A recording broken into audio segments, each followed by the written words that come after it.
Real people, real opinions, Real Talk Radio. The multi-award winning Niall Boylan Show. Ireland's classic hits. It seems that over 600,000 gas and electricity customers will see a reduction in their bills from November. It is after Bord Gáis Energy announced price cuts today. Hooray! Anyway, the company is the seventh provider to reduce their prices as the cost of wholesale electricity continues to fall. The latest figures from the CSO show wholesale prices were 64% lower in July this year compared to the same month in 2022. Now, I can hear you say, but Niall, I'm still paying out the you-know-what. So, here to explain what this actually means for you, the customer, the good news is Mr. Bonkers himself, Daragh Cassidy from Bonkers.ie. Daragh, good evening to you. Good evening, Mel. Nice to talk to you again. Daragh, I mean, people are going to say, oh, the price cuts, that's great, but they don't actually feel it in their bill. They still feel they're paying twice as much as they were paying 3 years ago or 4 years ago. So what does it mean to the customer?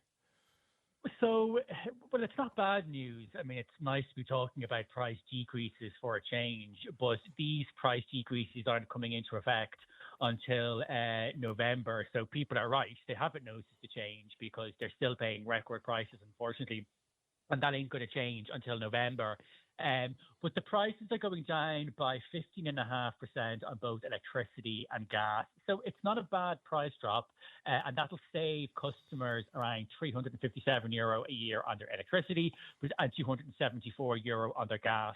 But, and this is the big but, and listeners will know this, these price drops are coming on the back of huge price increases over the past 2 years. So unfortunately, despite the price drops, and listen, there's so much bad news out there at the moment, so it is welcome, but despite these price drops, energy prices this winter in Ireland will still be around double normal levels. So we're not out of the woods yet, and it's going to be another tough enough winter for people to heat and light their homes.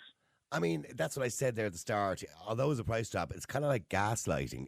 I described it to people a while ago. I went into a garage and I was getting diesel, and it was at that time, it's gone back up again for some strange reason. I don't know why, because the price of a barrel of oil has come down all over the world. Anyway, I went in to get my diesel and it was like 162 or something at the time, going back a good few weeks ago. And I kind of smiled to myself and went, oh, that's not too bad. But realistically, I'm still paying 30 cents more than I should be for a litre. So I felt a bit gaslighted, you know what I mean? And that's what this kind of seems like too, doesn't it?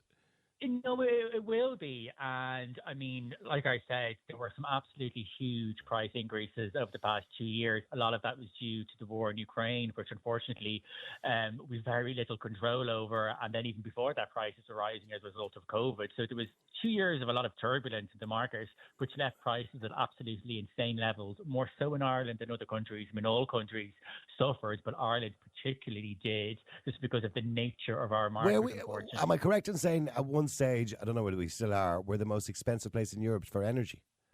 Yeah, so we've always been expensive for electricity. We've always been around maybe the second or the third most expensive for electricity in all of Europe, not just the EU. We're a little bit more competitive, or usually were, when it comes to gas. But that changed during the energy crisis, and you're right. At one stage, and up until very, very recently, we had the most expensive electricity prices in all of Europe, and actually the most expensive gas prices. But that's changed a little bit because obviously they changed. And why is that?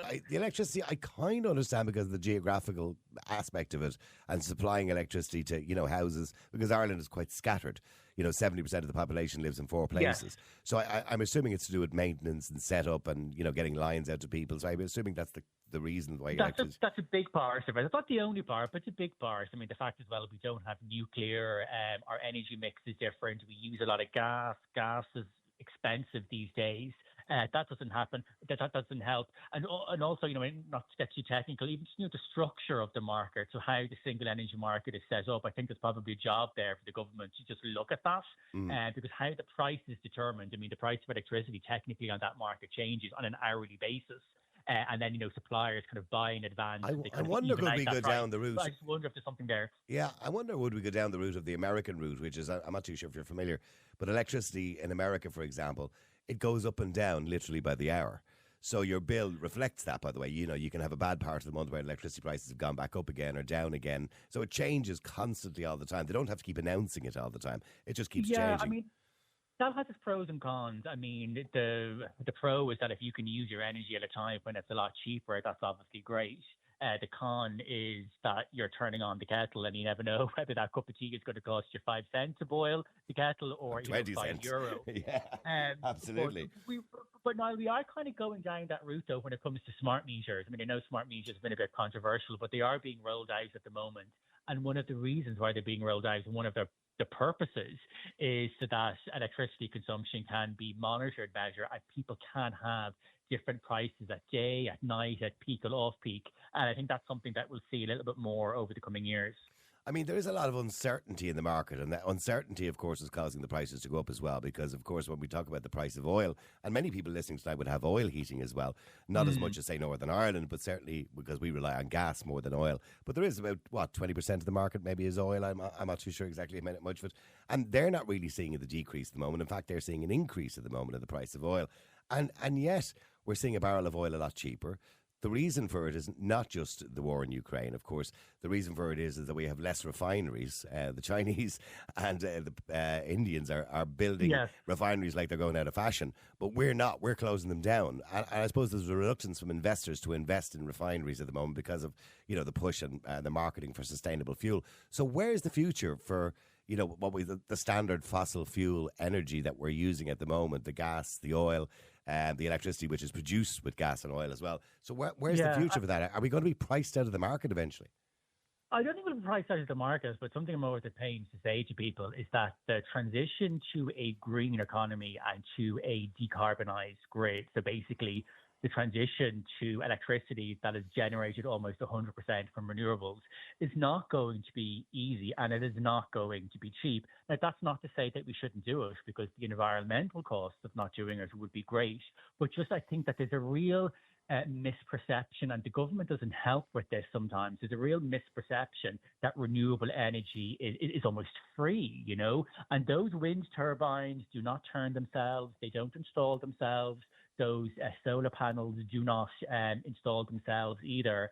And even recently, some listeners might be aware that we had an offshore wind auction, and there's lots of talk about how offshore is going to be great for Ireland.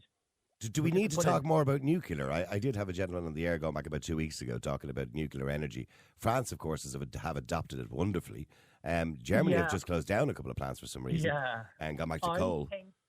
I would think, first of all, we can't even build a cycle lane in this country without it going to the High Court. So good luck getting a nuclear power plant. And then if you look at the cost of the National Children's Hospital, so we might say, great, let's build a nuclear plant. Where is it going to be? I don't know. Nobody will want it near them. We might say it costs $5 billion, and it'll end up costing us $20 billion. They have these smaller ones, haven't they? That's what he was talking about.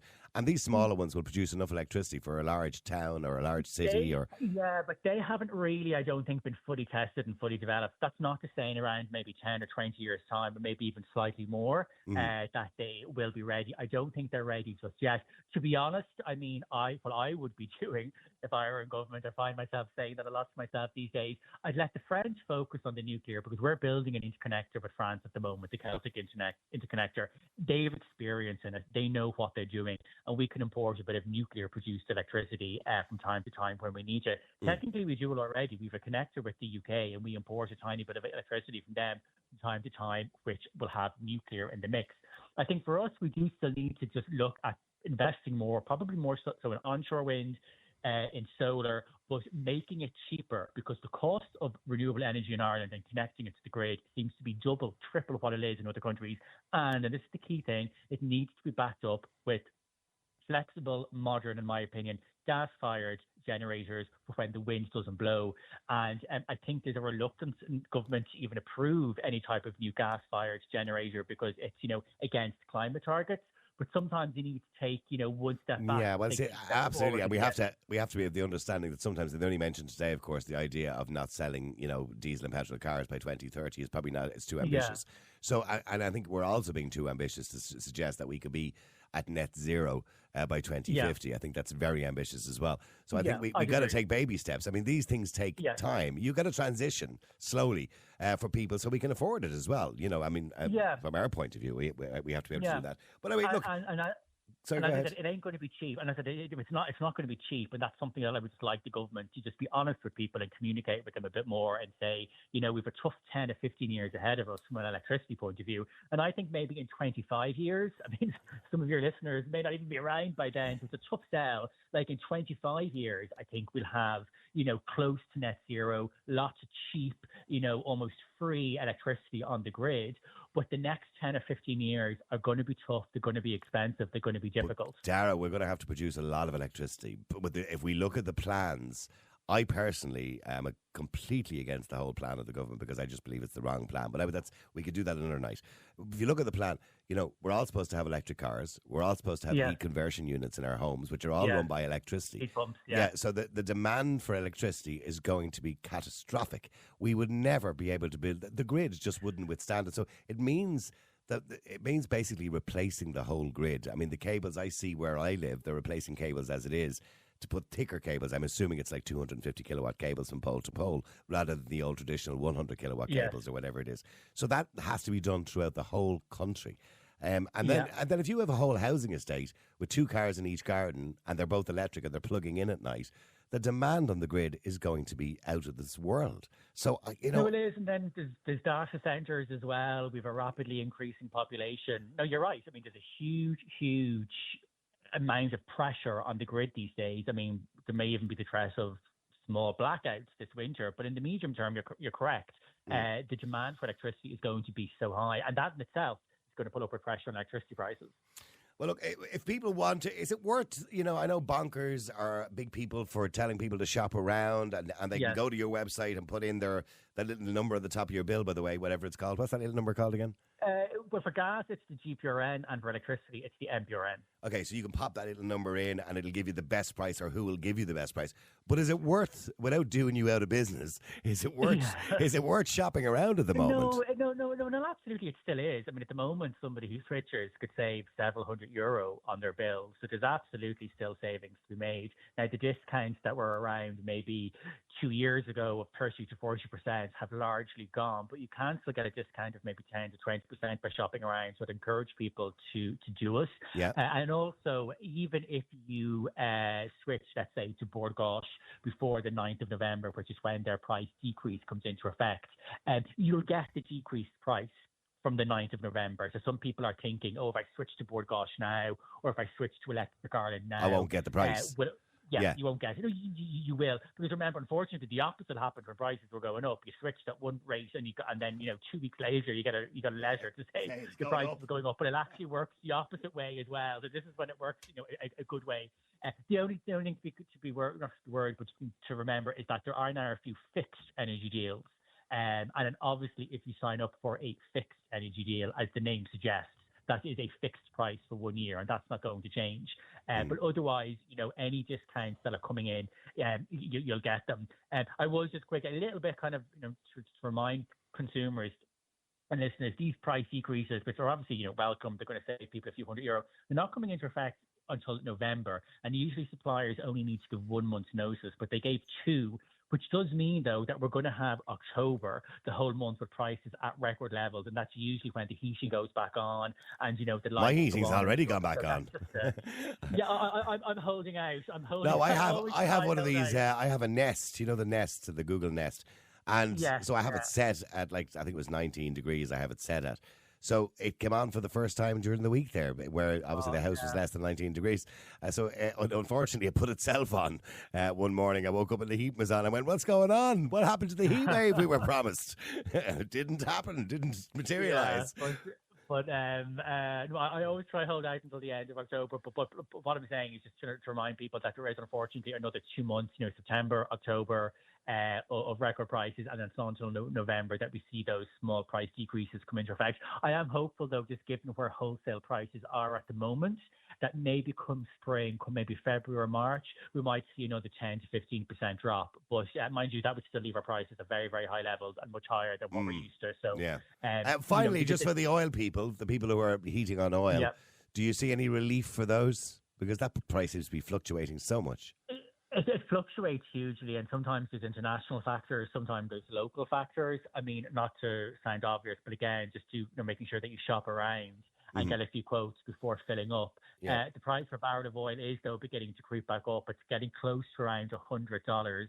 The Saudis and the Russians are pulling back on their supply. So there is a big fear that the price of oil is going to shoot up again over the coming weeks. The euro is kind of weak against the dollar, which doesn't help because we buy oil in dollars. Yeah. So it does look as if things are a little bit uncertain. Real people, real opinions, Real Talk Radio. The multi-award winning Niall Boylan Show.